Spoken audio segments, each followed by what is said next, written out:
அனைவருக்கும் என்னுடைய பணிவான மாலை வணக்கத்தை நான் தெரிவித்துக் கொள்கிறேன். மிகவும் அருகாமையிலிருந்தும் அதிக தூரத்தில் இருந்தும் இந்த ஒளிபெருக்கின் சத்தத்தை கவனித்து கேட்டுக்கொண்டிருக்கிற என்னுடைய அருமையான சகோதர சகோதரிகளே, தகப்பன்மார்களே, தாய்மார்களே, அருமையான வாலிப தங்கைகளே, தம்பிகளே, உங்களுக்கு மாலை நேரத்திலே அன்பான வணக்கத்தை நான் தெரிவித்துக் கொள்கிறேன். உலக ரட்சகர் இயேசு கிறிஸ்துவின் திருப்பெயராலே உங்களை நான் மனதார வாழ்த்துகிறேன். வாழ்க சுயித்து வாழ்க என்று உங்களை நான் வாழ்த்துகிறேன். இறைவன் மனிதனிடத்துல எப்பொழுதும் பேசிக் கொண்டிருக்க விரும்புகிறார். ஆனால் மனிதனுக்கு நேரமில்லை என்பது இறைவனுக்கும் தெரியும். எனவே ஒரு புத்தகத்திலே தான் மனிதனிடத்துல என்னென்ன பேச வேண்டும் என்பதெல்லாம் எழுதி கொடுத்து முழு வடிவத்தோடு கூட அவனுக்கு ஒரு புத்தகத்தை கொடுத்து விட்டார். அதுதான் பரிசுத்த வேதாகமம் என்று நாங்கள் பயன்படுத்தக்கூடிய அகில உலகத்திலும் எல்லாரும் விரும்பி வாங்கி வாசிக்க வேண்டிய புத்தகமாக கருதப்படுகிறது. அதிலிருந்து ஒரு வசனத்தை உங்களுக்கு நான் வாசித்து விட்டு சில குறிப்புகளை மாத்திரம் உங்களிடத்திலே சொல்லி செல்ல ஆசைப்படுகிறேன். இந்த பரிசுத்த வேதாகமத்திலே 2 பகுதிகள் இருக்கிறது. பழைய ஏற்பாடு, புதிய ஏற்பாடு என்று இருக்கிறது. பழைய ஏற்பாடு என்றால் இயேசு கிறிஸ்து அகில உலக தேவன், அவர் வானத்தையும் பூமியும் படைத்தார் அல்லவா, அதிலிருந்து இந்த பூமியிலே அவர் மனிதனாக பிறக்கிற வரைக்கும் உள்ள குறிப்புகள் அடங்கிய புத்தகம் தான் பழைய ஏற்பாடு. புதிய ஏற்பாடு என்றால் அந்த இயேசு பெருமான் இந்த பூமியிலே எவ்விதமாக பிறந்தார், வாழ்ந்தார், அவர் பாவ மனிதர்களாகி நம்முடைய பாவங்களுக்காக சிலுவையிலே பிரயாச்சித்தம் செய்தார், தம்மை தாமே ஒப்புக் கொடுத்தார், அவர் அடிபட்டு ரத்த சிந்தி மரித்தார், உயிர்த்தார், பரமேறினார், மறுபடியுமாக வந்து அவருடைய ரத்தத்தினாலே மீட்டுக் கொள்ளப்பட்ட தேவனுடைய திருச்சபை மக்களாகிய நம்மை சேர்த்துக் கொள்ள போகிறார் என்ற விளக்கங்களை எல்லாம் சொல்லக்கூடிய புத்தகம் தான் புதிய ஏற்பாடு.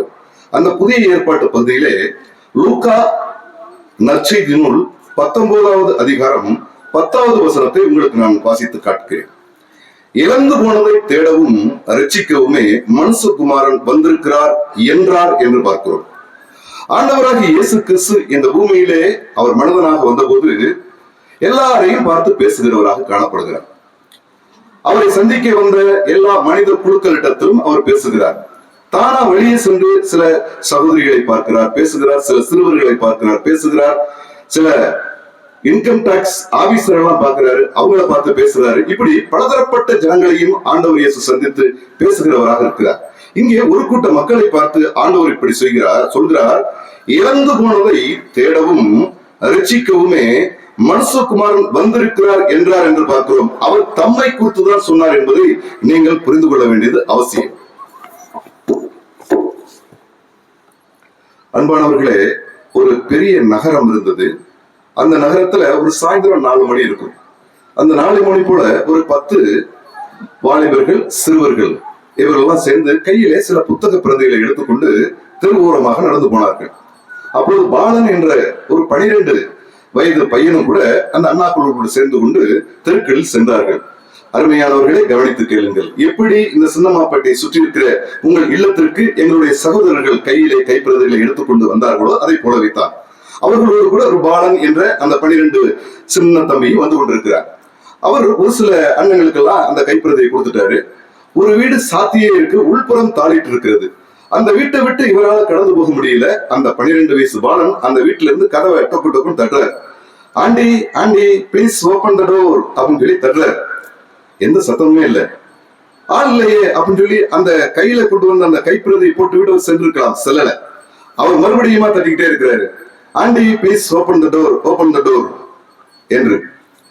கொஞ்ச நேரம் கழிச்சு பாத்தீங்கன்னாக்க அப்படின்னு மேமூச்சு கீமூச்சு வாங்க ஒரு அம்மா வந்து உள்புறமா கதவை திறக்கிறாங்க. உனக்கு என்ன வேணும் அப்படின்னு இவர் கையில இருக்கக்கூடிய 2 நோட்டீஸை கொடுத்தாரு. ஒரு நோட்டீஸினுடைய தலைப்பு, என்ன செய்து கொண்டிருக்கிறாய், வாட் ஆர் யூ டூயிங். இன்னொரு தலைப்பு, எங்கே போய் கொண்டிருக்கிறாய், வேர் ஆர் யூ கோயிங். அந்த 2ஐயும் படிச்சாங்க. பாத்தீங்களா? படிச்சுட்டு இப்படி பாக்குறாங்க. அப்படியே அவங்க ரூமுக்கு வாங்க. அந்த ரூம்ல இருக்கக்கூடிய ஃபேன்ல மிகப்பெரிய கயிறு கட்டி இந்த அம்மானால கழுத்துல அந்த தூக்க மாற்றிக்க முடியல. அதனால ஸ்டூல் போட்டு ஏறி நின்று அந்த கழுத்துல மாற்ற வேலையில தான் இந்த பாலன் தம்பி அந்த கதவை தட்டி இருக்கிறார். அவங்க இறங்கி வந்து கடைசியா எவனோ தட்டுறானை பார்த்துட்டு போலான்னு வாங்கும்போது அவங்களுக்கு கொடுக்கப்பட்ட அந்த கைப்பிரதியின் தலைப்பு பார்த்தீர்களா? What are you doing, where are you going? என்ன செய்து கொண்டிருக்கிறாய்? எங்கே போய் கொண்டிருக்கிறாய்? இப்ப சொல்லுங்க. அந்த அம்மா என்ன செஞ்சு கொண்டிருந்தாங்க? தன்னைத்தானே மாய்த்துக் கொள்வதற்கு அவர்கள் விருப்பமுள்ளவர்களாய் மாறினார்கள். எங்கே போயிட்டு இருக்கிறாங்க? சாவ நோய்க்கு போயிட்டே இருக்கிறாங்க. இவங்களுடைய சாவை விரும்பாத ஒரு நபர் தான் அந்த 12 வயசு பாலனுடைய உள்ளத்துல பேசி அந்த கதவை தட்டி அவங்களுடைய சாவை நிறுத்தினார். அருமையானவர்களே, இந்த ஒளிபெருக்கி வாயிலாக சத்தத்தை கேட்டுக்கொண்டிருக்கக்கூடிய சகோதரனே, சகோதரியே, ஒருவேளை அந்த தற்கொலை முயற்சிக்கு முயன்ற அந்த பெண்ணை போல நீங்கள் காணப்படுகிறீர்களா? சற்று நில்லுங்கள். உங்களுக்காக அறிவிக்கப்படுகிற, உங்களுடைய துக்கங்களை எல்லாம் சந்தோஷமாக மாற்றுகிற, உங்களுடைய வாழ்க்கையை புரட்டி போட போகிற ஒரு நற்செய்தியை கேட்க வேண்டும் என்று உங்களை பணிவோடு கூட வணக்கத்தோடு கூட நாங்கள் கேட்டுக்கொள்கிறோம். முன்பு நான் வாசித்தேன் அல்லவா, இழந்து போனதை தேடவும் ரட்சிக்கவுமே மனுஷகுமாரன் வந்திருக்கிறார். ஆண்டவராகிய இயேசு கிறிஸ்து இந்த பூமியிலே கடவுளாக வரவில்லை, அவர் மனிதனுடைய குமாரனாக வந்தார். ஏன்? மனிதர்களோடு கூட மனிதர்களாக வாழ பழக, மனிதர்கள் எப்படி வாழ்கிறார்கள், அவர்கள் படுகிற துக்கங்கள் என்ன, துயரங்கள் என்ன என்பதை எல்லாம் கண்டு அவர்களோடு கூட அவர்களாக வாழகவே இயேசு கிறிஸ்து மனுஷகுமாரனாக இந்த பூமியிலே வந்தார். அவருக்கு மிகப்பெரிய இழப்பு இருந்தது. அவர் தம்முடைய சாயலிலே மனிதனை படைத்தார், தனக்கு இருக்கக்கூடிய குணசுபாவங்களை வைத்து படைத்தார். ஆனால் என்னவோ, மனிதன் அவருடைய சொல்லுக்கு மாத்திரம் கீழ்ப்படியாமல் மற்ற எல்லா காரியத்துக்கும் கீழ்ப்படிந்து கடவுளுக்கும் தனக்கும் இருக்கக்கூடிய தூரத்தை விரிவுபடுத்திக் கொண்டே போய்விட்டார். கடவுளுக்கும் அவனுக்கும் இருக்கக்கூடிய அந்த தெய்வீக உறவானது முழுவதுமாக முற்றிலுமாக அது தடைபட்டு போனது, அது பிளந்து போனது, பிரிவுபட்டது. இதை சரி செய்ய இயேசு பெருமான் பரலோகத்திலிருந்து பூலோகத்திற்கு மனிதர்களை கண்டுகொள்ள மனித குமாரனாக இந்த பூமியிலே அவர் வந்தார். அவர் வந்த காலத்துலதான் அவர் சொன்ன வார்த்தை, இழந்து போனதை தேடவும் ரட்சிக்கவுமே நான் வந்திருக்கிறேன் என்று சொன்னார் என்று வேத புத்தகத்திலே வாசிக்கிறோம். இதற்காக இந்த வேத பகுதியை ஒரு சில வசனங்களை நான் வாசித்து சிந்திக்க தேவன் நமக்கு உதவி செய்யட்டும். 19வது அதிகாரம் முதல் வசனத்திலிருந்து நான் வாசிக்கிறேன். அவர் எரிகோவில் பிரவேசித்து அதன் வழியாக நடந்து போகையில் ஆயக்காரருக்கு தலைவனும் ஐஸ்வர்யவானுமாயிருந்த சகையு என்னப்பட்ட ஒரு மனுஷன் இயேசு எப்படிப்பட்டவரோ என்று அவரை பார்க்க வகை தேடினான். அவன் குள்ளனானபடியால் ஜனக்கூட்டத்தில் அவரை காணக்கூடாமல் அவர் போகும் வழியில் முன்னாக ஓடி அவரை பார்க்கும்படி ஒரு காட்டத்தி மரத்தில் ஏறினான். இயேசு அந்த இடத்தில் வந்தபோது அண்ணாந்து பார்த்து அவனை கண்டு, சகையுவே, நீ சீக்கிரமாய் இறங்கி வா, இன்றைக்கு நான் உன் வீட்டிலே தங்க வேண்டும் என்றார். அவன் சீக்கிரமாய் இறங்கி சந்தோஷத்தோடு அவரை அழைத்துக் கொண்டு போனான். அதை கண்ட யாவரும், இவர் பாவியான மனுஷனிடத்தில் தங்கும்படி போனார் என்று முறுமுறுத்தார்கள். சகையு நின்று கர்த்தரை நோக்கி, ஆண்டவரே, என் ஆஸ்திகளில் பாதியை ஏழைகளுக்கு கொடுக்கிறேன். நான் ஒருவனிடத்தில் எதையாகிலும் அநியாயமாய் வாங்கினது உண்டானால் நாளத்தனையாக திரும்ப செலுத்துகிறேன் என்றான். இயேசு அவனை நோக்கி, இன்றைக்கு இந்த வீட்டுக்கு ரட்சிப்பு வந்தது, இவனும் ஆபிரகாமுக்கு குமாரனாய் இருக்கிறானே. இழந்து போனதை தேடவும் ரட்சிக்கவுமே மனுஷகுமாரன் வந்திருக்கிறார் என்றார் என்று வாசிக்கிறோம். அன்பானவர்களே, இந்த வேதபதியை ஆண்டவராகிய இயேசு கிறிஸ்துவே சொல்லியிருக்கிறார். அப்படி என்றால் எவ்வளவு முக்கியமான பகுதி இது. இதுல பாத்தீங்கன்னா இன்கம் டாக்ஸ் ஆபீஸ் இருக்கு, அதுக்கு ஹெச்ஓடியா ஒருத்தர் இருக்கிறார். அவரை குறித்த சம்பவத்தை தான் உங்களிடத்தில் நான் பகிர்ந்து கொள்கிறேன். நான் முன்பே சொன்னேன், ஆண்டவராகிய இயேசு கிறிஸ்து வாழ்ந்த நாட்களிலே அநேக அரசு அலுவலர்களை, அதிகாரிகளை எல்லாம் சந்தித்தார். அதே போலதான் இந்த ஹெச்ஓடி என்கிற இந்த இன்கம் டாக்ஸ் ஆபீசரையும் கூட அவர் சந்தித்தார். அவர் பார்வைக்கு அல்லது பதவிக்கு ஏற்றார போல ரொம்ப பகட்டுள்ள மனிதனாக வாழ்ந்தாலும் மக்கள் பார்வையில அவன் ஒரு பாவி பயடா, அநியாயமா பணமெல்லாம் சம்பாதிச்சு சொத்தை வாங்கி ஊர்வலா சேர்த்திருக்கான்னு சொல்லி அவலமாக கேவலமாக இந்த ஹெச்ஓடியா இருக்கக்கூடிய இந்த சகி என்பவரை உலகத்தார் பேசிக்கொண்டுதான் இருந்தார்கள். ஆனால் பாருங்கள், அவன் இருக்கக்கூடிய அந்த ஊருக்கு ஆண்டவராக இயேசு கிறிஸ்து வருகிறார். முதல் வசனத்துல வாசித்தோம், ஆண்டவராகிய இயேசு கிறிஸ்து எரிகோவில் பிரவேசித்து அதன் வழியாக நடந்து போகையில் என்று பார்க்கிறோம். கடவுளாகிய இயேசு கிறிஸ்து அவர் மிகவும் பரிசுத்தமான தெய்வம். அசுத்த பகுதிகளில் வாசம் செய்ய மாட்டார். ஆனால் அசுத்தமான மக்கள் வாழ்கிற பகுதிக்கு அவர் வருகிறவராக காணப்படுகிறார். சாபம் நிறைந்த பகுதிக்கு அவர் வருகிறவராக காணப்படுகிறார். எரிகோ என்றால் சாபம் நிறைந்தது. அங்கே உள்ள அத்துணை மக்களும் சபிக்கப்பட்ட நிலைமையில் இருக்கிறார்கள் என்றுதான் அர்த்தம். எனவே அப்படிப்பட்ட சாபம் நிறைந்த அந்த பகுதிக்கு ஆண்டவராகிய இயேசு கிறிஸ்து வருகிறார். நீங்களும் நானும் இருக்கக்கூடிய இந்த பூமி சபிக்கப்பட்ட பூமி என்பதை நீங்கள் நான் புரிந்து கொள்ள வேண்டும். இந்த பூமி ஒரு மனிதன் செய்த அந்த பாவத்தினாலே சபிக்கப்பட்ட பூமியாய் மாறி போனது. எனவேதான் முள்ளும் குறுக்கும் இருக்கிறது, கண்ணீரும் கவலையும் இருக்கிறது, கவலையும் கஷ்டமும் இருக்கிறது, நஷ்டமும் இருக்கிறது. இவ்வளவு வேதனைகளுக்கெல்லாம் காரணம் என்ன? இறைவனா? இல்லை, இறைவனாலே படிக்கப்பட்ட மனிதன் செய்த தவறான தீர்மானம், தவறான தெரிந்தெடுப்பு என்றுதான் நாம் பார்க்கிறோம். ஆனாலும் கூட இந்த மகாபரிய தேவனாகிய கர்த்தர் இந்த சாபம் நிறைந்த உலகத்துக்கு அவர் மனிதனாக வருவதற்கு சித்தம் கொண்டார். அதை போலதான் எரிகோவுக்கு அந்த சாபம் நிறைந்த பகுதியிலே வாழக்கூடிய சாபம் பிடித்து சனியன் பிடித்து ஆட்டிக் கொண்டிருக்கக்கூடிய அந்த மக்களை சந்திப்பதற்காக அவர் வந்து கொண்டிருக்கிறார். அப்படி வரும்போதுதான் இந்த நான் சொன்னேன்னா ஹெச்ஓடி என்கிற அந்த இன்கம் டாக்ஸ் ஆபீஸினுடைய ஹெச்ஓடியாக இருக்கிற மனிதனை சந்திக்கிறார் என்று பார்க்கிறோம். ஒரு மனிதன் தான் இந்த சகையு என்று பார்க்கிறோம். அந்த சகையுக்கு ஒரு ஆசை. என்ன ஆசை என்றால் பண ஆசை. எல்லாருக்கும் உண்டுதான். ஆனால் இவனுக்கு ஒரு பேராவல். ஆண்டவராகிய இயேசு கிறிஸ்து எப்படிப்பட்டவரோ என்று அவரை பார்க்க வகை தேடினான் என்று பார்க்கிறோம். எப்படியாச்சும் இந்த இயேசுவை நம்ம பார்த்துடணும். காசை பார்த்தாச்சு, சம்பாதிச்சாச்சு, நிறைய சொத்து சுகத்தெல்லாம் வாங்கி போட்டாச்சு. ஆனா நிம்மதி இல்ல, சமாதானம் இல்ல, சந்தோஷம் இல்ல. ஆனா பலர் சொல்லிக்கிறாங்க இந்த இயேசுவானவர் வந்து அதெல்லாம் தர்றாருன்னு சொல்லி. அவர் எப்படிப்பட்டவர் என்பதை பார்க்க வகை தேடிய ஒரு மனிதனாகத்தான் இந்த சகையு காணப்பட்டார் என்று பார்க்கிறோம். ஒருவேளை அன்பானவர்களே, இந்த சகையை போல நீங்கள் இருக்கலாம். உங்களிடத்துல பணம் இருக்கலாம், உங்களிடத்துல பதவி இருக்கலாம், உங்களிடத்துல எல்லா விதமான இந்த உலக சம்பத்துகளும் இருக்கலாம். ஆனால் உங்களுடைய மனதிலே ஒரு சந்தோஷம் இல்லாத ஒரு வெற்றிடம் காணப்படுகிறது. அதை நிறைவு செய்ய இயேசு கிறிஸ்து உங்களை தேடி வருகிறார். எப்படி அந்த ஒரு பெண்ணானவள் தன்னுடைய வாழ்க்கையில ஏற்பட்ட பாதிப்பு நிமித்தமாக சூழல் எடுத்து போட்டு அந்த ஃபேன்ல தன்னுடைய அந்த கழுத்துல கயிறு போட்டு கட்டி இழுக்கும் போது காப்பாற்றப்பட்டாலோ, அதை போல நீங்கள் காப்பாற்றப்பட வேண்டும் என்பதற்காக இந்த செய்தியானது உங்களுடைய காதிலே துணிக்கிறது என்பதை நீங்கள் மறக்க வேண்டாம். அவன் இயேசு கிறிஸ்து எப்படிப்பட்டவோ என்று பார்க்க வகை தேடினான். ஆனால் அவன் ஒரு குள்ளன். நானே ஒரு குள்ளன் தான்.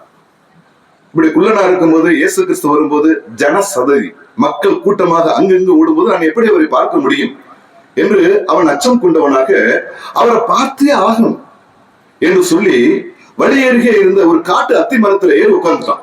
எப்படியாச்சும் இயேசுவை பார்த்துருவோம்னு சொல்லிட்டு அந்த பகுதியிலே ஆண்டவராகிய இயேசு கிறிஸ்து வருகிறார் என்று பார்க்கிறோம். பாருங்கள், அந்த வசனத்தை வாசிக்கும் போது என்னுடைய உள்ளம் உருகினது. அவர் போகும் வழியில் முன்னாக ஓடி அவரை பார்க்கும்படி ஒரு காட்டத்து மரத்தில் ஏறினான். அடுத்து நடந்ததை பாருங்க. இயேசு அந்த இடத்தில் வந்தபோது அண்ணாந்து பார்த்து, அந்த காட்டத்தி மரத்துக்கு இவன் ஓடி போனதெல்லாம் எப்படிங்க தெரியும்? அந்த மரத்து மேல உட்கார்ந்து இயேசு கிறிஸ்து எப்படிப்பட்டவரோ என்பதை பார்க்க வகை தேடிய விவரமெல்லாம் இயேசு கிறிஸ்துக்கு எப்படி தெரியும்? அருமையான சகோதரனே, சகோதரியே, நீ ரூம்ல ஒளிஞ்சு போய் இந்த சத்தத்தை கேட்டுக்கிட்டு இருந்தாலும் உன்னுடைய உள்ளத்துல என்ன இருக்குன்னு அறிந்தவர் தான் உன்னையும் என்னையும் படைத்த இறைவன். இயேசுவுக்கு எல்லாமே தெரியும், அப்பட்டமாக தெரியும். நீ மறைத்துக் கொண்டிருக்கக்கூடிய ஒவ்வொரு குற்றங்களும் தெரியும். அதற்கு ஏற்பட்ட அந்த விளைவுகளும் நன்றாக தெரியும். இந்த சகைவை குறித்து நன்கு அறிந்த தெய்வம் வந்தார். அவன் சத்தம் போட்டு கூப்பிடல, ஆனால் நிமிர்ந்து அண்ணாந்து பார்த்தார். இதுதான் அனாதி சிநேகம். தயவு செஞ்சு எடுத்தவங்க வாசிங்க. எரேமியா 31வது அதிகாரம் 3வது வசனம். எரேமியா 31வது அதிகாரம் 3வது வசனம்.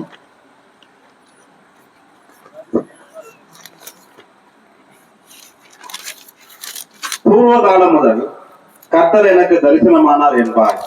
ஆம், அனாதி சிநேகத்தால் உன்னை சிநேகித்தேன், ஆதலால் காருண்யத்தால் உன்னை இழுத்துக் கொள்கிறேன். கர்த்தருக்கு ஸ்தோத்திரம். அனாதி சிநேகத்தால், இந்த தேதியிலிருந்து இல்ல, அனாதி சிநேகம். ஒரு குறிப்பிட்ட தினத்திலிருந்து அல்ல, உலக தோற்றத்துக்கு முன்னே இருந்து தன்னுடைய கரத்தினால உருவாக்கப்பட்ட மனித குலத்தை எல்லாம் ஆண்டவர் நேசிக்கிறார் என்றுதான் இந்த வசனம் சொல்கிறது. ஆம், அனாதி சிநேகத்தால் உன்னை சிநேகித்தேன், ஆதலால் காருண்யத்தால் உன்னை இழுத்துக் கொள்கிறேன். சகையுவே, நீ என்னை பார்க்க வகை தேடினாய். நான் அனாதி சிநேகத்தினால நான் உன்னை சிநேகித்தேன். இப்பொழுது என்னுடைய காருண்யத்தாலே உன்னை இழுத்துக் கொள்ள போகிறேன் என்று இயேசு கிறிஸ்து அண்ணாந்து பார்த்து இப்படி சொன்னார் என்று பார்க்கிறேன். பாருங்கள், இயேசு அந்த இடத்தில் வந்தபோது அண்ணாந்து பார்த்து அவனை கண்டு, சகையுவே, நீ சீக்கிரமாய் இறங்கி வா, இன்றைக்கு நான் உன் வீட்டிலே தங்க வேண்டும் என்றார். சகையு வாழ்க்கையில ஒரு ஜாக்பாட் அடிச்ச மாதிரி. நான் அவரை எப்படி இருப்பாருன்னு சொல்லி பார்க்கதான் வகதிடுனேன். ஆனா இந்த ஆண்டவராகிய இயேசு கிறிஸ்து என் பேரை அறிந்திருக்கிறார், என்னை பார்க்கிறார், சீக்கிரமா இறங்கி வா, நான் உன் வீட்டுல தங்கன்னு சொல்றாரே என்று சொல்லிக் கொண்டு அவன், வசனம் சொல்றது, சீக்கிரமா இறங்கினான். ஆண்டவராகிய இயேசு கிறிஸ்து இப்பொழுது உங்களுடைய காதிலே சீக்கிரமாய் சில காரியத்தை விட்டு விட்டு வா என்றால் உடனே விட்டு விட்டு வாங்க. அதனால உங்களுக்கு தான் பலன். இந்த சகையு பாருங்க என்ன செஞ்சானா, அடுத்து வாசிக்கிறோம். அவன் சீக்கிரமா இறங்கி, வசனத்தின் ஆதாரத்தை பாருங்க, இயேசு கிறிஸ்து என்ன சொல்றாரோ அதை அப்படியே ஃபாலோ பண்றான். சகையுவே, நீ சீக்கிரமா இறங்கி வா. உடனே அவன் விறுவிறு சீக்கிரமாக இறங்கி சந்தோஷத்தோட அவரை அழைத்துக் கொண்டு போனான் என்று பார்க்கிறோம். அன்பானவர்களே, இப்படி ஆண்டவராகிய இயேசு கிறிஸ்து இந்த இன்கம் டாக்ஸ் ஆபீஸ்ல இருக்கக்கூடிய ஹெச்ஓடியை பார்த்து பேசிக் கொண்டிருக்கிறார். ஆனால் இந்த ஜனங்கள் இருக்காங்கல்ல, அவங்க எல்லாம் என்ன சொல்றாங்க, இந்த ஆண்டவரை பத்தியும் அல்லது அந்த மனிதனாகிய சகையை பத்தி என்ன சொல்றாங்க அப்படின்னு பார்த்தாக்க பாருங்களேன். 7வது வசனத்துல, அதை கண்ட யாவரும் இவர் பாவியான மனுஷனிடத்தில் தங்கும்படி போனார் என்று முறுமுறுத்தார்கள். ஜனங்கள் எல்லாரும் அந்த ஆயக்காரனா இருக்கக்கூடிய டாக்ஸ் கலெக்டருடைய ஹெச்ஓடியா இருக்கக்கூடிய அந்த சகையை பார்த்து சொன்னாங்க, அவன் பாவமான மனுஷன், அவனோட கூட நல்லவர் இல்ல இயேசுநாதரு, அவர் எவ்வளவு நன்மை செஞ்சுட்டு இருக்கிறார், அவர் போய் இந்த பாவிகளோடு கூட போகலாமா என்று அவர்கள் சொன்னார்கள் என்று பார்க்கிறோம். இதுல ஒரு உண்மையை புரிஞ்சுக்கணும். நீங்க அந்த சகையை தான் அந்த ஊர்ல உள்ள எல்லாரும் பாவி பாவின்னு நினைச்சாங்க, தாங்கள் யாரு என்பதை அறியாதபடி இருந்தார்கள்.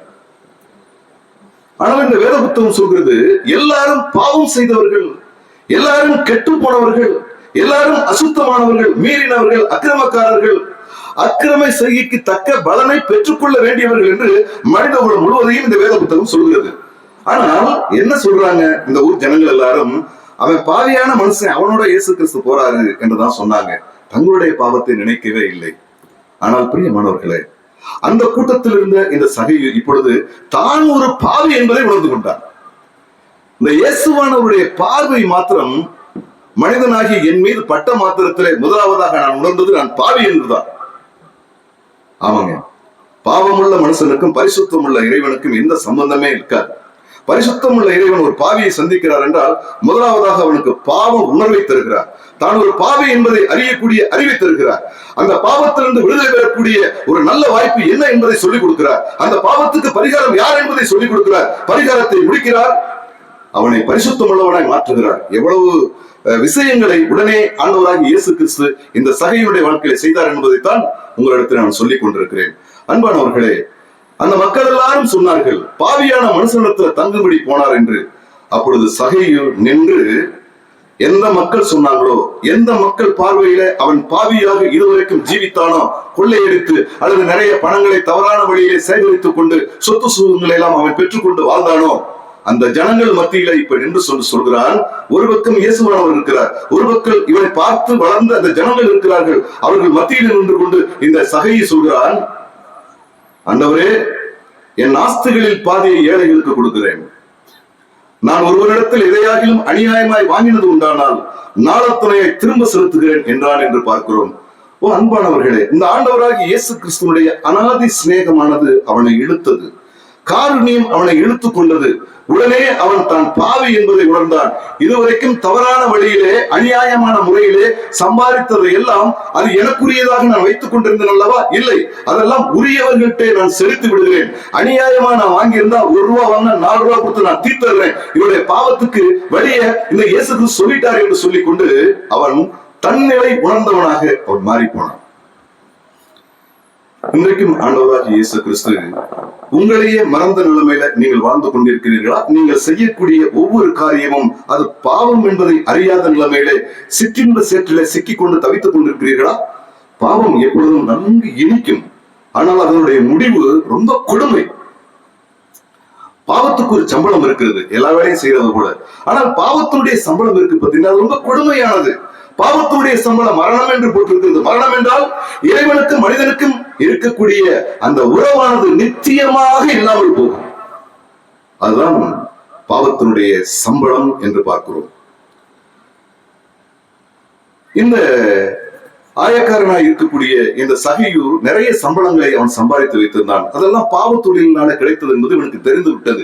உடனே அது என்னிடத்துல இருக்கக்கூடாது, ஏன் என்னிடத்துல வரவேண்டியதையும் வந்துவிட்டார், அவர் எனக்கு நான் பாவி என்பது உணர்வை கொடுத்து விட்டார், என்னுடைய பாவத்துக்கு தெத்துவள்ளி அல்லது பாவத்துக்கு பரிகாரம் என்ன என்பதை நான் அறிந்து கொண்டேன் என்று சொல்லிக்கொண்டு இவன் தன்னுடைய பாவத்தை இயேசுவிடத்திலே அறிக்கை செய்து விட்டு விட்டான் என்று பார்க்கிறோம். உடனே ஆண்டவராகிய இயேசு கிறிஸ்து அவனை பார்த்து என்ன சொல்கிறார்? இயேசு அவனை நோக்கி, இன்றைக்கு இந்த வீட்டுக்கு ரட்சிப்பு வந்தது, இவனும் ஆபிரகாமுக்கு குமாரனா இருக்கிறானே என்றார் என்று பார்க்கிறோம். இந்த சகைவனுடைய வாழ்க்கையில இயேசு கிறிஸ்துவை பார்த்த மாத்திரத்துல தான் ஒரு பாவி என்ற உணர்வு வந்துச்சு. மாத்திரமல்ல, இவரைத்தான் தான் விசுவாசிக்க வேண்டும் என்று ஒரு நிச்சயத்தை அவன் பெற்றுக்கொண்டான். இவர் ஒருவர் போதும் என்னுடைய வாழ்க்கையில இருக்கக்கூடிய பாவங்கள், சாபங்கள், தோஷங்கள் எல்லாம் என்னை விட்டு அகன்று போகும். இவர் ஒருவர் போதும் என்னை பாதுகாக்க, பராமரிக்க, பரலோகம் வரைக்கும் சேர்க்க என்ற அந்த விசுவாசம் அவர் பேரிலே வந்துவிட்டது. பிலிப்பு என்ற ஒரு நகரம் இருக்கிறது, பிலிப்பு பட்டணம் என்று. அந்த பட்டணத்திலே சிறைச்சாலை அதிபர் இருந்தார். அவர் ஆண்டவராகிய இயேசு கிறிஸ்துவாலே ரட்சிக்கப்பட வேண்டும் என்று ஆசைப்பட்டு அவராலே துன்புறுத்தப்பட்டு, அடிக்கப்பட்டு, நொறுக்கப்பட்டு, காயங்களோடு கூட இருக்கக்கூடிய அப்போஸ்தலனாகிய பவுல் இடத்துல ஒரு கேள்வி கேட்கிறார். ஆண்டவமாரே, நான் ரட்சிக்கப்படுவதற்கு என்ன செய்ய வேண்டும் என்கிறார். அதற்கு இந்த பவுல் சொல்லிக் கொடுத்த ஒரு சூத்திரம் தான், கர்த்தராகிய இயேசு கிறிஸ்துவை விசுவாசி, அப்பொழுது நீயும் உன் வீட்டாரும் ரட்சிக்கப்படுவீர்கள் என்று. இந்த ஆண்டவராகிய இயேசு கிறிஸ்துவை விசுவாசித்தால் போதும், உன்னுடைய பாவம், உன்னுடைய சாபம், உன்னுடைய நெடுங்கால அந்த தேவகோபம் எல்லாம் உன்னை விட்டு நீங்கி போகும். இந்த இயேசுவை நீ விசுவாசத்தை ஏற்றுக்கொண்ட உன்னுடைய குடும்பம் முழுவதும் ரட்சிக்கப்படும், பாதுகாக்கப்படும், அது பரலோகத்துக்கு போகக்கூடிய வழியாக மாறும் என்றெல்லாம் சொல்லிக் கொடுத்ததை அந்த ஜெயில் அதிபர் விசுவாசத்தை ஏற்றுக்கொண்டார். அவர் செய்தது, ஆண்டவனாலே நாம் ரட்சிக்கப்படுவதற்கு என்ன செய்ய வேண்டும் என்று. அப்பொழுது பவுல் அப்போஸ்தலன் தான் விளக்கி சொல்ல, இப்பொழுது இயேசு கிறிஸ்துவே இந்த சகைவுக்கு முன்பதாக நின்றதுனாலே நீ என்னை விசுவாசி, உன்னுடைய பாவ சாப தோஷத்திலிருந்து விடுதலை வருவேன் என்று இயேசு பெருமான் சொன்னது அவளுக்கு நன்றாக தெரிந்தது. அவருடைய அநாதி சிநேகத்தை, அவருடைய காருண்ய இழுப்பை இந்த அருமையான சகையை புரிந்து கொண்டான். உடனே அவன் தன்னுடைய வாழ்க்கையை கிறிஸ்துவுக்கு அர்ப்பணித்தான். உடனே பாருங்க, அவனும் அவனுடைய குடும்பத்தாரும் அவர்கள் மீட்பை பெற்றுக் கொண்டார்கள், ரட்சிக்கப்பட்டார்கள் என்று பார்க்கிறோம். இங்க வாசிக்கும் போது, இன்றைக்கு இந்த வீட்டுக்கு ரட்சிப்பு வந்தது என்ன, வீடுனா கட்டடம் நீங்க நினைக்கிறீங்க, வீடு அதை குறித்து ஆண்டவர் சொல்லல, இந்த குடும்பத்தை குறித்து, அந்த குடும்பத்துல வாழக்கூடிய உயிருள்ள மனிதர்களை குறித்து தான் இயேசு கிறிஸ்து சொல்கிறார். இன்றைக்கு உங்களுடைய வாழ்க்கையிலே நீங்கள் பாவிகள் என்று உணர்ந்து உங்களுடைய பாவத்தை அறிக்கை செய்து விட்டு விடுகிறீர்களோ, யாரிடத்துல பாவத்தை மன்னிக்க அதிகாரம் உள்ள இயேசுவின் இடத்துல அறிக்கை செய்து விட்டு விடுகிறீர்களோ, அப்பொழுது உங்களுடைய பாவங்கள் மன்னிக்கப்படுகிறது, உங்களுடைய சாபங்கள் நீக்கப்படுகிறது, உங்களுடைய தோஷங்கள் நீக்கப்படுகிறது. உங்களுடைய முற்புதாக்கள் செய்த எல்லா பாவத்தினுடைய சாபமும் உங்க தலைமையில இருக்கு தெரியுமா? என்னுடைய தாத்தா பாட்டி வச்சிருக்கக்கூடிய சொத்து எனக்கு உரிமை இருக்கு, நான் லீகல் ஹேர் என்று சொல்கிறோம், அது உண்மைதான். அதே போல அவங்க சேர்த்து வச்ச அந்த பாவத்தினுடைய சாபமெல்லாம் உங்க தலையில தானே இருக்கு. அது இன்றைக்கே முடிவு பெற வேண்டுமா? இந்த ஆயக்காரனாகிய சகையை செய்தது போல இயேசு கிறிஸ்துவை நீங்கள் உள்ளத்திலே விசுவாசித்து ஏற்றுக்கொள்ள வேண்டும். அப்பொழுது உங்களுடைய சாபம் உங்களை விட்டு நீங்குகிறது, உங்களுடைய தோஷம் உங்களை விட்டு நீங்குகிறது, உங்களை பல தலைமுறை பிடித்திருக்கக்கூடிய எல்லா பிசாசுடைய கட்டுக்களிலும் நீங்கள் விடுதலை ஆகிறீர்கள் என்று வேத புத்தகம் தெளிவாக நமக்கு சொல்கிறது. பிரியமானவர்களே, பாருங்கள், இந்த சகையை நின்று கர்த்தரை நோக்கி இந்த ஆண்டவரை பார்த்த மாத்திரத்துல, வகை தேடி ஆண்டவரை பார்த்த மாத்திரத்துல இவன் தான் யார் என்பதை அறிந்து கொண்டான். தான் சாதாரண ஒரு மனிதனானவன் இப்படிப்பட்ட உயரிய நிலைமைக்கு வருவதற்கு அநேக தந்திரங்களை செஞ்சு, பாவங்களை செஞ்சு நான் பொழைச்சிருக்கிறேன், இதெல்லாம் ஒரு பொழப்பா, எனவே இதை நான் விட்டுறேன் என்று சொல்லி ஆண்டவரிடத்துல பாவத்தை அறிக்கை செய்து விட்டுவிட்டான் என்று நாம் பார்க்கிறோம். இதற்கு அவனுடைய மனதிலே உண்டான மாற்றம் என்று பார்க்கிறோம். மனதிலே மாற்றம் இறைவன் இயேசுவை சந்திக்கும் போது மனிதனுக்கு ஏற்படுகிறது. ஆமாங்க, பாருங்களேன் என்னென்ன மாற்றங்கள் வந்துச்சு அப்படின்னு சொல்லி நான் கொஞ்சம் யோசித்து பார்த்தேன். அவனுடைய சிந்தனையில் அவனுக்கு மனம் திரும்புதல் வந்தது, அவனுடைய உணர்வுகளில் மனம் திரும்புதல் வந்தது, அவனுடைய நோக்கத்தில் மனம் திரும்புதல் வந்தது, அவனுடைய நடத்தையில் மனம் திரும்புதல் வந்தது. Change of mind, change of feeling, change of purpose, change of contact. இந்த 4 விஷயங்கள் ஒரு செகண்ட்ல இந்த சகையோனுடைய வாழ்க்கையில நடந்துச்சுங்க. உடனே ஆண்டவர் அவனை பார்த்தார். இந்த வீட்டுக்கு இன்றைக்கு ரட்சிப்பு வந்தது என்று ஆண்டவராகிய இயேசு கிறிஸ்து சொன்னார். அன்பானவர்களே, இதை கவனித்து கேட்டுக்கொண்டிருக்கிற அருமையான சகோதரனே, சகோதரியே, உனக்கும் உன்னுடைய வீட்டாருக்கும் ரட்சிப்பு அவசியம். நீங்கள் பாதுகாப்பு இல்லாத ஒரு உலகத்தில் இருக்கிறீர்கள், பாவத்தோடு சஞ்சரித்துக் கொண்டிருக்கிறீர்கள். பாவத்தினுடைய விளைவு ரொம்ப கொடுமை. பாவத்தினுடைய சம்பளம் ரொம்ப கொடுமையானது. நீங்க செய்யற ஒவ்வொரு செயலுக்கும் சம்பளம் உண்டு. நீங்கள் வேண்டாம் என்று சொன்னாலும் நீங்கள் செய்த பாவத்துக்குரிய கூலி உங்கள் மேலதான் இருக்கிறது என்பதை புரிந்து கொள்ள வேண்டும். ஐயோ எனக்கு இது வேண்டாம் இல்ல, நான் உப்பு தின்னா தண்ணி குடிச்சே ஆகணும், நான் தான் குடிச்சாகணும், எனக்கு என் மனைவி என் பிள்ளைகளாம் குடிக்க முடியாது. எனவே நான் செய்த பாவத்துக்கு தண்டனை உண்டு. பிதாக்கள் செய்த பாவத்தை நான் பிள்ளைகளிடத்தில் கேட்பதல்ல. பிதாக்கள் செய்த பாவத்துக்கு தண்டனை பிதாக்களுக்கு, பிள்ளைகள் செய்த பாவத்துக்குரிய தண்டனை பிள்ளைகளுக்கு. இதை கேட்டுக்கொண்டிருக்கிற அருமையானவனே, சகோதரனே, சகோதரியே, நீங்கள் செய்த அந்த பாவத்துக்கு தண்டனை இருக்கிறது தெரியுமா? அந்த தண்டனை மிகவும் கொடுமையானது. அதை உங்களால சகித்துக் கொள்ள முடியாதது. ஆனால் அதற்கு ஒரு மாற்று வழி இருக்கிறது. நம் அனைவருடைய பாவங்களை சுமந்து தீர்ப்பதற்காக பரலோகத்தை விட்டு பூலோகத்திற்கு இயேசு பெருமான் மனிதனாக வந்தார். இதுதாங்க நற்செய்தி. காலையில இருந்து இன்னொரு வரைக்கும் எத்தனையோ செய்தி நீங்க கேட்டிருப்பீங்க. அது உங்களுடைய வாழ்க்கைக்கு பயனுள்ளதா இருந்துச்சு நான் சொல்ல முடியாது, நீங்கள் சொல்ல முடியாது. ஆனால் இப்பொழுது கேட்கிறீர்களே, இது பயனுள்ள செய்தி, உங்களுடைய வாழ்க்கையை மாற்றக்கூடிய செய்தி, இந்த சகைவை மாற்றிய செய்தி, இந்த சகோடைய வீட்டுக்கு ரட்சிப்பை கொடுத்த செய்தி, இந்த சகைவை ஆபிரகாமின் மகன் இவன் என்று சொல்லக்கூடிய உரிமை கொடுத்த செய்தி. எனவே உங்களிடத்தில் நான் பேசிக் கொண்டிருக்கிறேன். இப்பொழுது கேட்கிறேன், நீங்கள் என்ன செய்து கொண்டிருக்கிறீர்கள்? உங்களுடைய பாவத்தினுடைய அந்த கொடுக்கானது உங்களை கொத்தி கொண்டிருக்கிறதுனால நான் இனிமே வாழ முடியாது அப்படின்னு சாவ போயிட்டு இருக்கீங்களா? சற்று நில்லுங்க. நீங்க எவ்வளவு பெரிய பாவம் செஞ்சிருந்தாலும் உங்களுடைய பாவத்தை மன்னிப்பதற்கு இயேசு கிறிஸ்து போதுமானவராய் இருக்கிறார். திக்கு தெரியாத காட்டுல நான் நிக்கிறேன், எனக்கு வேற வழியே இல்ல, எல்லாரும் என்னை கைவிட்டு போயிட்டாங்க, நான் வாழ்வதா சாவதா எனக்கு ஒண்ணும் புரியல அப்படின்னு நீங்க நினைக்கிறீங்களா? இல்ல, உங்களுடைய வாழ்க்கைக்கு ஒளி வீசக்கூடிய, உங்களுக்கு ஒரு புதிய வாழ்க்கை கொடுக்கக்கூடிய இயேசு கிறிஸ்து அவர் உயிரோடு கூட இருக்கிறார் என்ற நற்செய்தியை நான் உங்களுக்கு சொல்கிறேன். ஆண்டவராகிய இயேசு கிறிஸ்துவை விசுவாசித்து ஒவ்வொரு மனிதனும் ஏற்றுக்கொள்ள வேண்டும். அதான் மனிதன் மீது விழுந்த கடமை என்று பார்க்கிறோம். பிரசங்கி என்ற ஒரு புத்தகம் இந்த பரிசுத்த வேதாகமத்தில் இருக்கிறது. அந்த பிரசங்கி புத்தகத்தினுடைய கடைசி பகுதிகளிலே நாம் வாசிக்கும் போது எல்லா மனிதர் மீதும் விழுந்த ஒரு கடமையை குறித்து நாம் வாசிக்கிறோம். பிரசங்கி 12வது அதிகாரம் 13வது வசனம், காரியத்தின் கடைத்தொகையை கேட்போமாக, தேவனுக்கு பயந்து அவர் கற்பனைகளை கைக்கொள். எல்லா மனுஷன் மீதும் விழுந்த கடமை இதுவே. நான் வேற சமுதாயம்ங்க, நான் இதுவரைக்கும் கும்பிட்டு வந்ததெல்லாம் வேறங்க. நீங்க எப்படி வேணாலும் இருங்க, ஆனால் உங்களை படைத்த இறைவன் எல்லா மனிதர்கள் மீதும் ஒரு கடமை இருக்கிறது என்பதை சொல்லி காண்பிக்கிறார். அதைத்தான் இந்த வேத வசனம் சொல்கிறது. எல்லா மனுஷர் மேலும் விழுந்த கடமை எது தெரியுமா? தேவனுக்கு பயந்து அவர் கற்பனைகளை கைக்கொள் என்றுதான் அர்த்தம். தேவனுக்கு பயப்படணும். இன்றைக்கு மனிதனுக்கு பயப்படுவது கிடையாது. ஏன்? தேவனுக்கே பயப்பட, அப்புறம் எப்படி மனுஷனுக்கு பயப்படுவான்? கர்த்தருக்கு பயந்து அவர் வழிகளில் நடக்கிறவன் எவனோ அவன் பாக்கியவான் என்று வேத புத்தகம் சொல்கிறது. கர்த்தருக்கு பயப்படுறதுன்னா என்ன அர்த்தம்? ஐயோ சாமி கண்ணை குத்திரும், இந்த வருஷத்துல அதுக்கு ஏதாச்சும் பண்ணாட்டினாக்க நம்ம குடும்பமே தலைக்காது, வம்சமே விழுந்து போயிடும், அப்படிப்பட்ட பயமா? இல்ல, அவரை நம்பணும், அவரை விசுவாசிக்கணும். அதாங்க, கர்த்தரை நீங்கள் விசுவாசியுங்கள். இந்த அருமையான சகையு கர்த்தரை விசுவாசித்தான். பாருங்களேன், கர்த்தரை விசுவாசிக்க முன்னாடி அவனுக்கு நிறைய சொத்து சுகங்கள்லாம் இருந்துச்சு.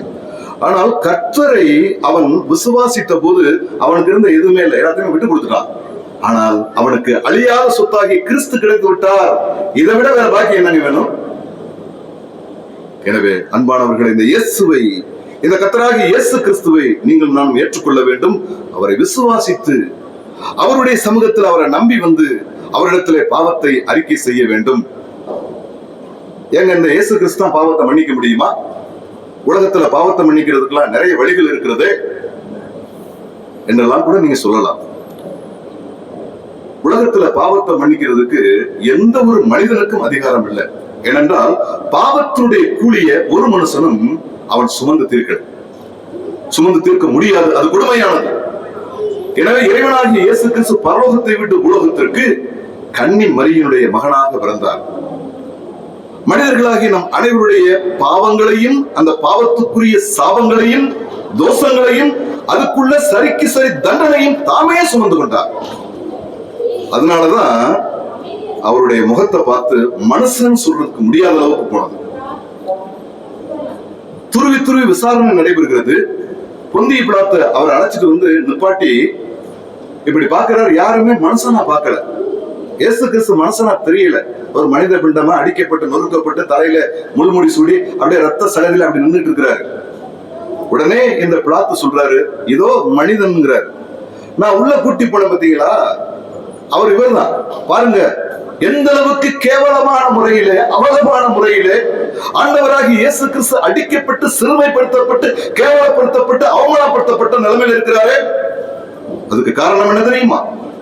நீங்களும் நானும் செய்த அந்த பாவம், நீங்களும் நானும் செய்த மீறுதல், நீங்களும் நானும் செய்த அக்கிரமம், அதனுடைய மொத்த கிரயமாகிய சாபம் முழுவதும் ஆண்டவராகிய இயேசு கிறிஸ்துவை அது சூழ்ந்து கொண்டது, அவர் மீது விழுந்தது என்று நாம் பார்க்கிறோம் பிரியமானவர்களே.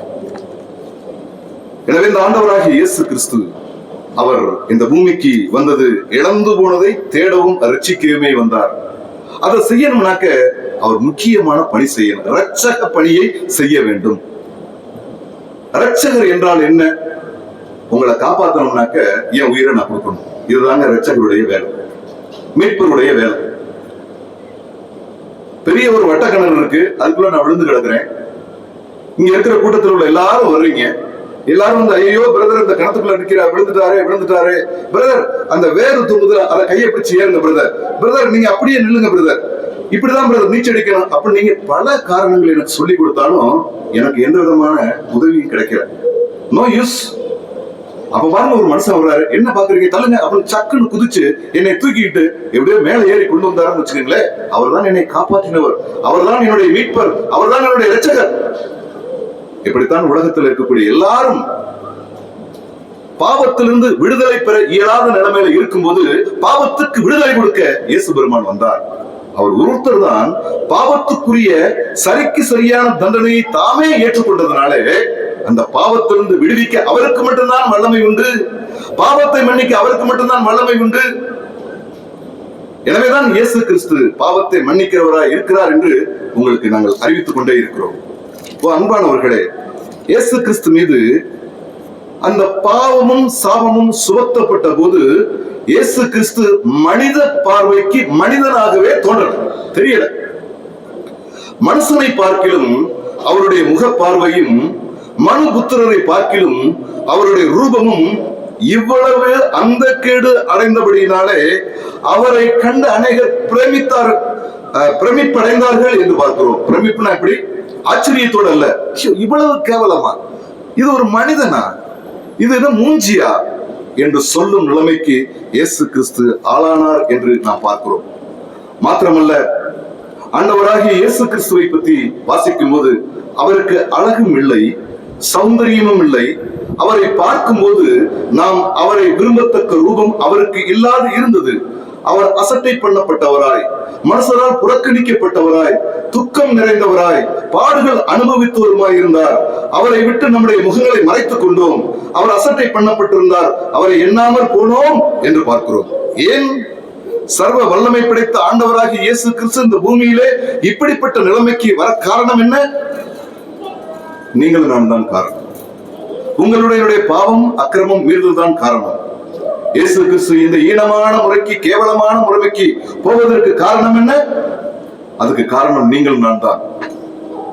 ஒருவேளை இறைவன் இப்படிப்பட்ட பாவிகளுக்குரிய தண்டனையை கொடுத்து உங்களை அழிச்சிடலாமே நினைச்சிருக்கலாம். ஆனால் இறைவனுடைய மனசு அப்படி அல்ல. அவர் அன்பு நிறைந்தவர், நீதியும் நிறைந்தவர். அவருடைய அன்பு இவர்களை பற்றியால் காப்பாற்ற வேண்டும் என்று சொல்கிறது.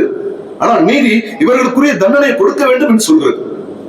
உங்களுக்கு நான் சொல்கிறேனே, ஒரு ஜட்ஜ் இருக்கிறாரு, அவருக்கு ஒரு நெருக்கமான ஒரு இன்ஜினியர் இருந்தார். இவங்க இருவரும் சிறுபிராயத்திலிருந்து ஒன்றாக படித்து வளர்ந்தவர்கள், ஒரே கல்லூரி படித்தார்கள். ஆனால் விருப்ப பாடமாக இவர் லா காலேஜுக்கு போயிட்டாரு, அவர் இன்ஜினியரிங் எடுத்து படிச்சிட்டாரு. இப்பொழுது ஒரு குற்றவாளி கூண்டிலே இந்த என்ஜினியர் நிற்கிறார். அவர் செய்த மிகப்பெரிய தவறு கண்டுபிடிக்கப்பட்டதுனாலே இப்பொழுது குற்றச்சாட்டுக்கு உள்ளானவராக குற்ற விசாரணை முடிந்து தீர்ப்பு வழங்கக்கூடிய அந்த இடத்துல இருக்கு. ஜட்ஜா யார் உட்கார்ந்திருக்கிறா? இவருடைய பாலிய நண்பர் அமர்ந்திருக்கிறார். எல்லாரும் பார்த்தாங்க. தீர்ப்பு நாள் வந்துச்சு.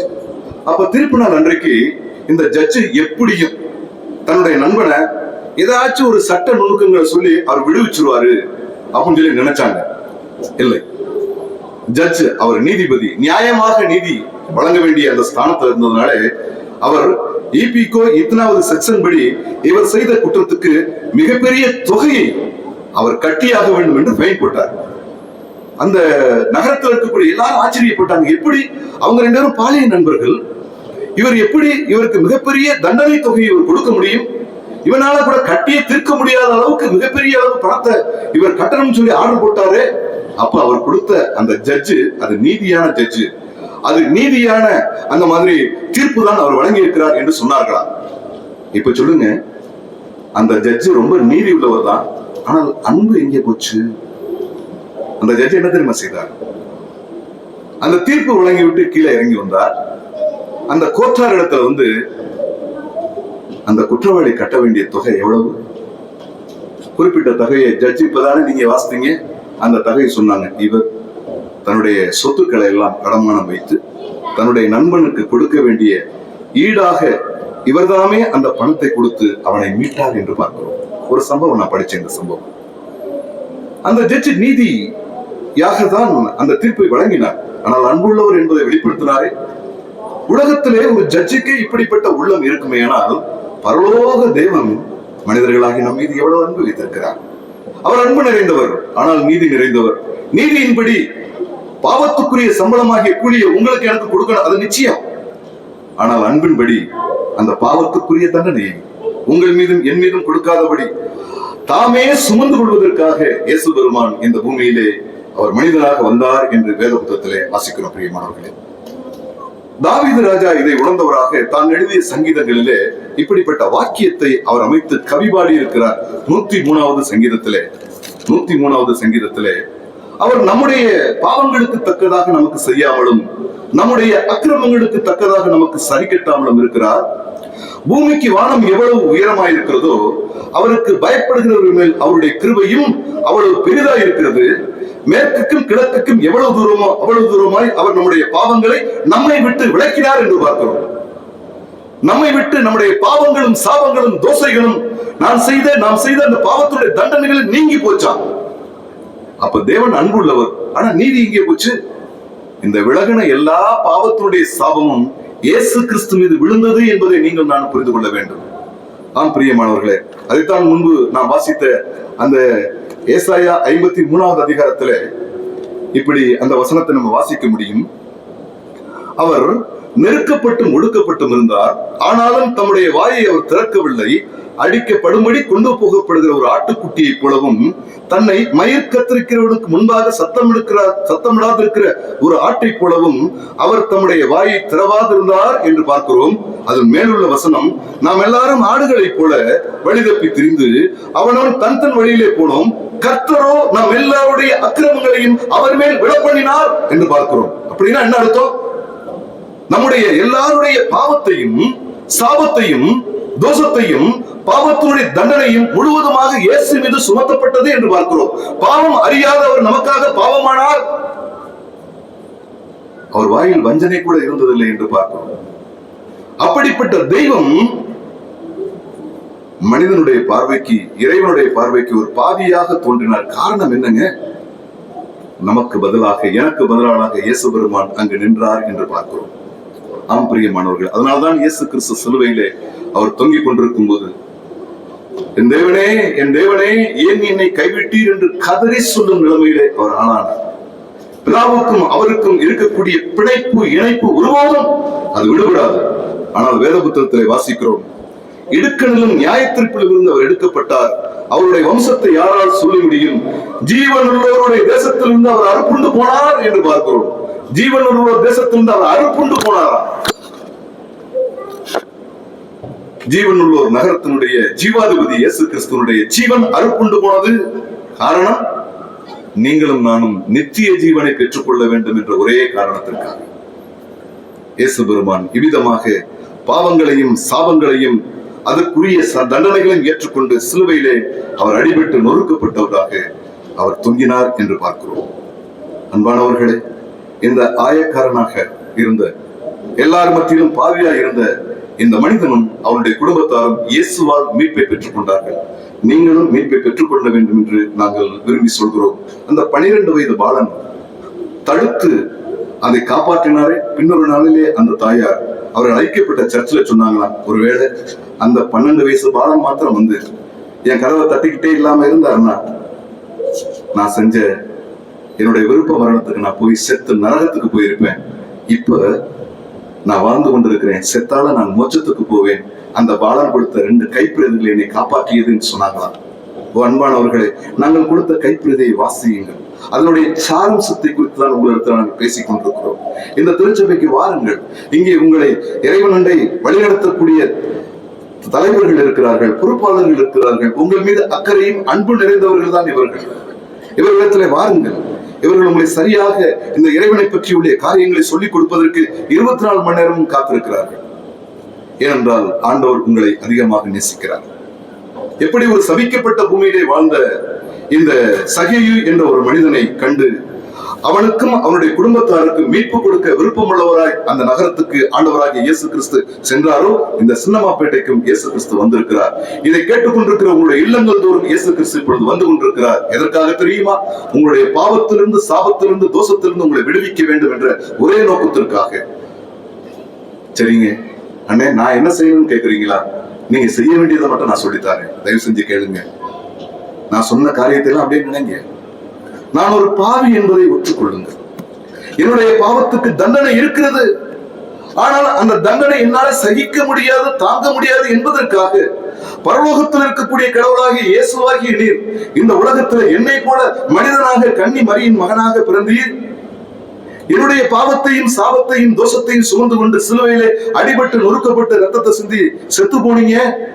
அடக்கம் பண்ணப்பட்ட 3ஆம் நாள் உயிரோடு கூட எழுந்தீங்க அப்படின்னு சொன்னதை நான் முழுமையா விசுவாசிக்கிறேன் சாமி. என் பாவத்தை மன்னிங்க சாமி, எனக்கு வாழ்வு கொடுங்க சாமி. தற்கொலைக்கு போகிற, தன்விருப்ப மரணத்துக்கு போகிற என்னை நீங்க மீட்டுக் கொள்ளுங்க சாமி. எனக்கு எப்படியாவது பாவ மன்னிப்பு கொடுத்து பரலோகத்துல சேர்த்துக் கொள்ளுங்க சாமி என்று மிகுந்த தாழ்மையோடு கூட கேளுங்க. உங்களுடைய ஜெபத்தை கேட்பார். ஏனென்றால் உங்கள் மீது அவர் அனாதி சிநேகம் கொண்டவராக இருக்கிறார். அவருடைய காரியத்தினாலே இன்றைக்கு உங்களை இழுத்துக் கொள்வதற்கு அவர் விருப்பமுள்ளவராக இருக்கிறார். இழந்து போனதை தேடவும் ரட்சிக்கவுமே மனுஷகுமாரன் வந்திருக்கிறார் என்று வேத புத்தகத்திலே வாசிக்கிறோம். தேவன் தம்முடைய ஒரே பேரான குமாரனை விசுவாசிக்கிறவன் எவனோ அவன் கெட்டு போகாமல் அவன் நித்திய ஜீவனை அடையும்படி அவரை தந்ததில்லை. இவ்வளவாக உலகத்தில் அன்பு கூர்ந்த தெய்வம் அவர். நீங்க ஒருபோதும் கெட்டு போக கூடாது. கெட்டு போறதால் நரகத்துல போய் வேக போகிறத பத்தி நான் உங்கள்கிட்ட பேசிட்டு இருக்கிறேன். நீங்க வாழணும், இந்த பூமியில வாழ்வதை பத்தி நான் பேசல, நித்தியமா பரலோகத்துல வாழணும்னு நான் பேசிட்டு இருக்கிறேன். அன்பானவர்களே, இந்த இயேசு கிறிஸ்துவை பார்த்த மாத்திரத்திலே, அவரை ஏற்றுக்கொண்ட மாத்திரத்திலே மிகப்பெரிய மாற்றம் இந்த சகேயுடைய வாழ்க்கையில வந்தது என்று பார்க்கிறோம். நம்முடைய வாழ்க்கையில மாற்றங்கள் வந்திருக்கிறதா? இதை கேட்டுக்கொண்டிருந்த அருமையான சகோதரனை, உங்களுடைய சிந்தனைகளில் மனம் திரும்பிட்டா? உங்கள் உணவுகளில் மனம் திரும்புதல் வந்துச்சா? உங்களுடைய நோக்கத்தில் மனம் திரும்புதல் வந்ததா? உங்களுடைய நடத்தையில் மனம் திரும்புதல் வந்ததா? அப்படி என்றால் ஏன் தயங்கிக் கொண்டிருக்கிறீர்கள்? நீங்கள் இந்த ஆயக்காரனாக சகேயுவை போல ரட்சிக்கப்பட்டவர்கள், நீங்களும் உங்களுடைய குடும்பத்தாரும் இன்றைக்கே ரட்சிக்கப்பட்டவர்கள். உங்கள் வீட்டுக்கு ரட்சிப்பு வந்தது என்பது திண்ணம். இந்த நிலைமையிலே இந்த சுவிசேஷத்தை கேட்டு நீங்கள் அனைவரும் ரட்சிப்பு அடைந்து இங்க இருக்கிற திருச்சபையிலே வந்து களிகூர்ந்து இறைவனாகிய கர்த்தரை ஆராதித்து மகிழும்படியாய் உங்களை அன்போடு கூட அழைக்கிறோம். அகில உலக இரட்சகராகிய இயேசு கிறிஸ்து உங்கள் அனைவரையும் ரட்சித்து ஆசீர்வதிப்பாராக. ஆமென்.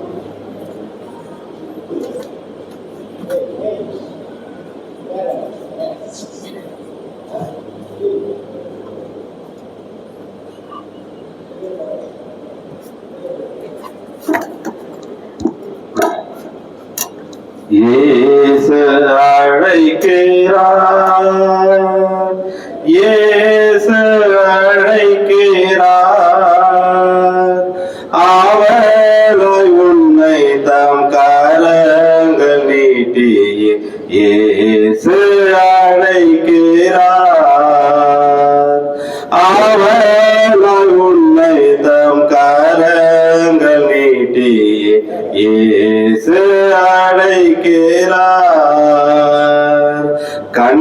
கண்ணீரெல்லாம் துடைப்பார்,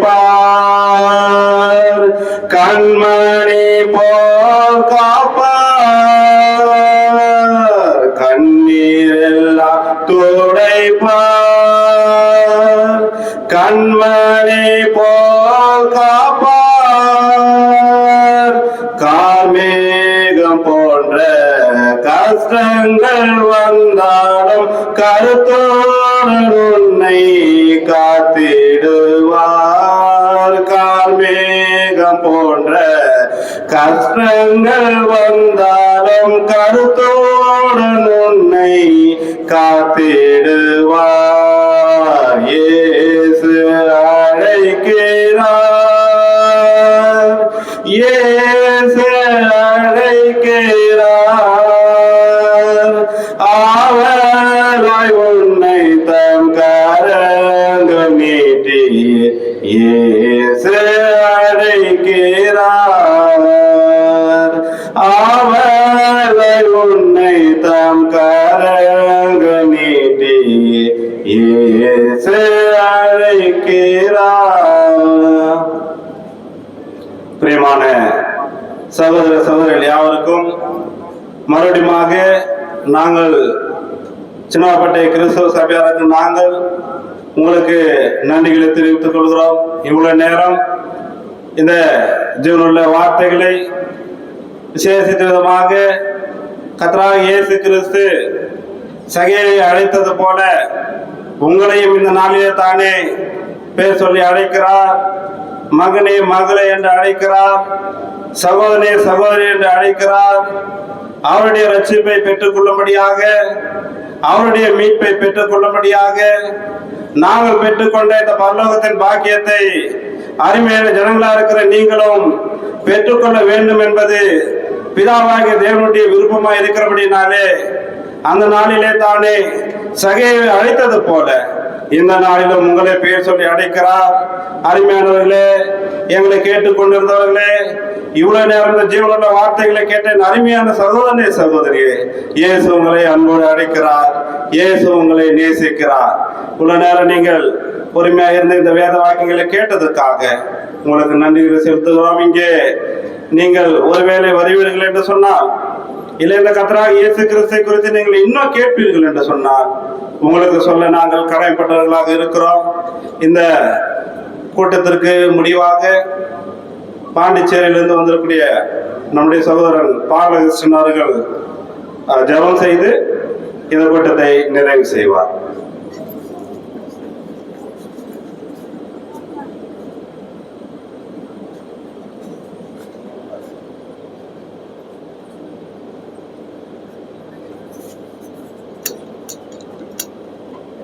எங்களை நேசிக்கிற நல்ல ஆண்டவரே, கிருபை நிறைந்த தேவனே, உம்மை துதிக்கிறோம், ஸ்தோத்தரிக்கிறோம்.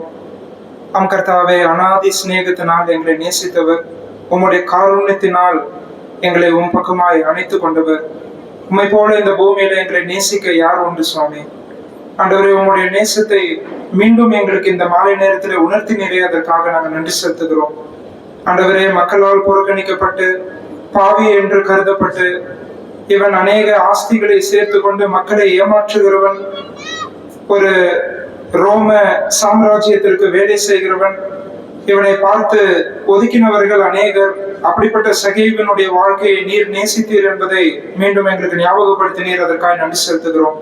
ஒருவேளை ஆண்டவரே, இந்த சுவிசேஷ செய்தியை கேட்டுக்கொண்டிருந்த மக்கள் ஆண்டவரே, அவர்கள் என்ன சூழ்நிலையில இருந்தாலும் அந்த மக்களை நேசிக்கக்கூடியவராக இருக்கிறீர், அதற்காக நாங்கள் நன்றி செலுத்துகிறோம். இலைப்படைந்தவனுக்கு சமயத்திற்கு ஏற்ற வார்த்தையை தர நீர் அறிந்த தேவன். ஆண்டவரே, இந்த சூழ்நிலையிலே அவர்களுக்கு ஏற்ற வார்த்தையை நீர் கொடுத்ததற்காக நன்றி செலுத்துகிறோம். சகேவை தேடி வந்த தெய்வம் மனுக்குலத்தை தேடி இந்த பூமிக்கு வந்தீரே, அதற்காக நன்றி செலுத்துகிறோம். நீர் மனித நேசமையாய் படைத்தீர், நாங்களோ உபாய தந்திரங்களை தேடி உம்மை விட்டு தூர அகன்று போனோம். தெய்வ உறவு வேண்டாம் என்று சொல்லி ஓடி போனோம். பாவத்தை விரும்பி செய்கிறவர்களாய் மாறி போனோம். ஆண்டவரே, உம்மை விட்டு, உம்முடைய உறவை விட்டு ஆண்டவரே நாங்கள் தூர போய் சந்தோஷம் இல்லாமல், சமாதானம் இல்லாமல், நிம்மதி இல்லாமல், திருப்தி இல்லாமல் இந்த பூமியிலே நாங்கள் ஜீவித்துக் கொண்டிருக்கிறோம். ஆண்டவரே, இப்படிப்பட்ட மனிதர்களை தேடி வந்த தெய்வம் கர்த்தராகிய இயேசு கிறிஸ்து என்று சொல்லி தெல்ல தெளிவாய் எங்களோடு பேசினதற்காக நன்றி செலுத்துகிறோம். ஆண்டவரே, சகேவை தேடி வந்த தெய்வம் மட்டுமல்ல, அவன் பாவி என்று அறிந்தே அவனுடைய சூழ்நிலையை அறிந்தே அவனோடு கூட நீர் உறவு கொள்ள விரும்பினீரே, அதற்காக நாங்கள் நன்றி செலுத்துகிறோம். இங்க இருக்கிற மக்களை நீர் நேசிக்கிறீர். இவர்களை தேடி இந்த பூமிக்கு வந்து இவர்களுக்காக ரத்தம் சிந்தி உயிர் கொடுத்தீர். 3ஆம் நாள் உயிரோடு கூட எழுந்தீர். இன்றைக்கு ஆண்டவரே, இந்த மனிதனோடு உறவு கொள்ள நீர் விரும்புகிறீரே, அதற்காக ஸ்தோத்திரம். இந்த பாவியை நேசிக்கிறீரே, அதற்காக ஸ்தோத்திரம். மக்களால் அருவருக்கப்பட்ட எங்களை நேசிக்கிறீரே, அதற்காக ஸ்தோத்திரம். உம்மிடம் வருபவர்களை நீர் புறம்பே தள்ளாத தெய்வம். ஆண்டவரே, இப்படிப்பட்ட அன்பான செய்தி இந்த மாலை நேரத்துல இந்த மக்களுக்கு கிடைத்திருக்கிறதற்காக நாங்கள் நன்றி செலுத்துகிறோம். ஆண்டவரே, பாவம் உம்மையும் எங்களையும் பிரித்து வைத்திருக்கிறதே, அந்த பாவத்துக்கு பிராயச்சித்த பலியாக கர்த்தராகிய இயேசு கிறிஸ்து தாமே ஆண்டவரே, நீர் உண்மையே கல்வாரி சிலுவையில பலியாக ஒப்பு கொடுத்தீரே, அதற்காக ஸ்தோத்திரம். ஆண்டவரே, உம்மை இந்த மக்கள் நம்பி ஏற்றுக்கொள்ள கிருபை செய்தருளும். அன்றைக்கு சகேயு ரட்சிக்கப்பட்டதை போல ஆண்டவரே, இந்த மாலை நேரத்துல இந்த ஒளிபெருக்கின் மூலமாக இந்த சத்தியத்தை கேட்டுக்கொண்டிருந்த ஒரு சிலருடைய வாழ்க்கையில நீர் கிரியை செய்து அவர்களை ரட்சிக்கிறீர், அதற்காக நன்றி செலுத்துகிறோம் கர்த்தாவே. இன்றைய தினம் அவர்களுடைய வீட்டுக்கும் ரட்சிப்பு வந்தது என்று நீர் சொல்லத்தக்கதாய் ஒரு பெரிய மனமாற்றத்தை நீர் தாமே மனிதர்கள் கட்டளையிடும் மனுவையாக நாங்கள் ஜெபிக்கிறோம் கர்த்தாவே. அன்றைக்கு சகேயுவுக்கு அந்த மனமாற்றத்தை கொடுத்தீர். எவ்வளவு பெரிய மாற்றம் சுவாமி.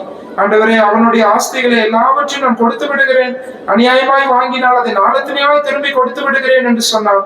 ஒரு காலத்திலே நேசித்த பணம் இப்பொழுது ஆண்டவரே கர்த்தரை நேசிக்க ஆரம்பித்த பிறகு அவனுக்கு துச்சமாய் அற்பமாய் அந்த பணம் மாறினதே கர்த்தாவே. அப்பேற்பட்ட மாற்றத்தை அவனுடைய வாழ்க்கையிலே கொடுத்த ஆண்டவர் எங்க எல்லாருடைய வாழ்க்கையை நீர் மாற்ற விரும்புகிறீர், அதற்காக ஸ்தோத்திரம் கர்த்தாவே. இந்த இயேசுநாதர் இந்த உலகத்திலே மனிதனை மாற்ற வந்த தெய்வம், எங்களுடைய அலங்கோல நிலையை அலங்கரிக்க வந்த தெய்வம், நரகத்தை நோக்கி போய்கொண்டிருந்த எங்களை திசை திருப்பி பரலோகத்திற்கு நேராக எங்களை இழுத்து கொண்டு ஆண்டவரை நித்தியமாய் உம்மோடு கூட வைத்துக் கொள்ள துடிக்கும் தெய்வம். ஆண்டவரே, உம்முடைய இந்த அன்பை இந்த மாலை நேரத்திலே மக்கள் தாமே புரிந்து கொண்டு ஆண்டவரே இன்றைய இந்த தீர்மானத்தை எடுக்க நீர் அவருக்கு அருள் செய்ய வேண்டுமாறு ஜெபிக்கிறோம். ஆண்டவரே, நான் ஒரு பாவியாய் இருக்கிறேன். இந்த ஆண்டவர் இயேசு கிறிஸ்து எனக்காக சிலுவையில மரித்தார். இவரை நான் நம்பி ஏற்றுக்கொள்ளுகிறேன். எனக்கு பாவ விடுதலை வேண்டும், நித்திய வாழ்வு வேண்டும் என்று சொல்லி, இந்த தெய்வ உறவு எனக்கு வேண்டும் என்று சொல்லி இந்த மாலை நேரத்தில் ஒரு சிலர் தங்களுடைய வாழ்க்கையில ஒப்பு கொடுக்க வேண்டும் என்று நாங்கள் கெஞ்சுகிறோம் கர்த்தாவே. உம்முடைய தாசனை பலப்படுத்தினீர், அதற்காக ஸ்தோத்திரம். அவருக்கு நீர் கொடுத்த அருமையான வார்த்தைகளுக்காக ஸ்தோத்திரம். ஆண்டவரே, ஒருவேளை அவர் அந்த செய்தியில சொன்ன உதாரணத்தின் போல ஒருவேளை தற்கொலையே தஞ்சம் என்று நம்பிக்கொண்டிருக்கிற ஒருவேளை மக்கள் இங்க இருப்பார்களானால், மனசோர்வோடு இருப்பார்களானால், இந்த இயேசு எப்படிப்பட்டவரோ என்று அவரை காண வகை தேடும் மக்கள் இருப்பார்களானால் அவர்களுக்கு இன்றைய தினம் உம்மை நீர் வெளிப்படுத்தி இருக்கிறீர், அதற்காக ஸ்தோத்திரம் செலுத்துகிறோம். எங்களுடைய வாழ்க்கையெல்லாம் மாற்றினீர், எங்களுக்கு சந்தோஷத்தை கொடுத்தீர். ஆண்டவரே, இங்க உட்கார்ந்து இருக்கிற எங்களுக்கு நித்திய நம்பிக்கையை தந்திருக்கிறீர். அதே போல இந்த ஆசீர்வாதங்களை எல்லாம் இலவசமாய் இப்பொழுதே ஆண்டவரே இந்த சின்னமாப்பேட்டையில இருக்கக்கூடிய மக்களுக்கு நீர் கொடுக்க போகிறதுக்காக ஸ்தோத்திரம். ஆண்டவரே, நீர் இந்த மாலை நேரத்துல மகிமைப்பட்டதுக்காக ஸ்தோத்திரம். பாடப்பட்ட பாடல்களுக்காக ஸ்தோத்திரம். கேட்ட சத்திய வார்த்தைக்காக ஸ்தோத்திரம். சகோதரர்களை பயன்படுத்தியதற்காக ஸ்தோத்திரம். மின்சாரத்தை ஆண்டு கொண்டதுக்காக ஸ்தோத்திரம். நல்ல சூழ்நிலையை கொடுத்ததுக்காக ஸ்தோத்திரம். ஆண்டவரே, நீர் சகலத்தையும் நன்மைக்கு எதுவாய் செய்தீர், அதற்காக நாங்கள் நன்றி செலுத்துகிறோம். ஆண்டவரே, உம்முடைய வார்த்தை வெறுமையாய் திரும்பி வராது, அநேக பலன்களை அது கொடுக்க போகிறது, அதற்காக நன்றி செலுத்துகிறோம். இதே சபையில அநேக கொள்ளை பொருட்களால் இணைக்கப்பட போகிறார்கள், அதற்காக நாங்கள் நன்றி செலுத்துகிறோம். ஆண்டவரே, இந்த மாலை நேரத்திலே நீர் எல்லாவற்றையும் நன்மையாய் செய்து முடித்ததற்காக உமக்கு நாங்கள் நன்றி செலுத்துகிறோம். எங்களோட துதி ஸ்தோத்திரங்களையும் ஜெபத்தையும் கர்த்தராகிய இயேசு கிறிஸ்து மூலமாய் மனத்தாழ்மையோடு உமக்கு ஏறெடுத்து படைக்கிறோம் நல்ல பிதாவே, ஆமென்.